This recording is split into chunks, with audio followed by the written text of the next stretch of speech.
சென்னை தேனாம்பேட்டை பகுதியில் உள்ள பிரபல நட்சத்திர ஹோட்டலில் பழுதடைந்த லிப்டை சரி செய்யும் பணியில் ஈடுபட்டிருந்த ஊழியர் லிப்ட் அருந்து விழுந்து உயிரிழந்தார். பிரபல நட்சத்திர ஹோட்டலில் உள்ள ஒரு லிப்ட் பழுதானதால் அதனை மாற்ற ஹோட்டல் நிர்வாகம் திட்டமிட்டுள்ளது. இந்நிலையில் பெரியமேடு பகுதியில் பழைய இரும்பு கடை நடத்தி வரும் அப்துல் காதர் என்பவரிடம் பணியாற்றும் ஊழியர்கள் பழைய லிப்டை அகற்றும் பணியில் ஈடுபட்டிருந்தனர். அப்போது எதிர்பாராத விதமாக லிப்ட் ஊழியர் ஒருவர் மீது விழுந்த சம்பவ இடத்திலேயே உயிரிழந்தார். தகவல் அறிந்து வந்த போலீசார் உடலை மீட்டு பிரேத பரிசோதனைக்காக அனுப்பி வைத்துவிட்டு வழக்கு பதிவு செய்து விசாரணை மேற்கொண்டு வருகின்றனர். எஸ்ஐ வந்து ஃபோன் 5:30 மணிக்கு ஃபோன் பண்ணார்.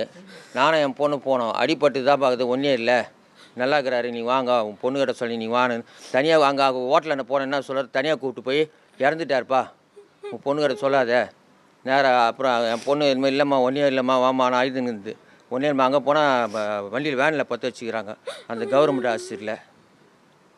லிஃப்ட்லேருந்து ஊங்கிட்டான்பா, சேஃப்டி அங்கே கேட்டால் வந்து சேஃப்டி எதுவுமே கொடுக்கல அவனுக்கு. அவர் எஸ்ஐ தான் ஃபோன் பண்ணி தான் எனக்கு தெரியும். என் பொண்ணுக்கு ஃபோன் பண்ணாரு, வாப்பா நீ, நான் ஓடின திப்னு. என் பொண்ணு போன் அடிபட்டுக்குது, சந்தேகமாக இது மாதிரி நினைக்கிறேன், நான் ஊர்ந்துக்கிறான்னு சொன்னாங்க. சந்தேகம் சேஃப்டி இல்லை.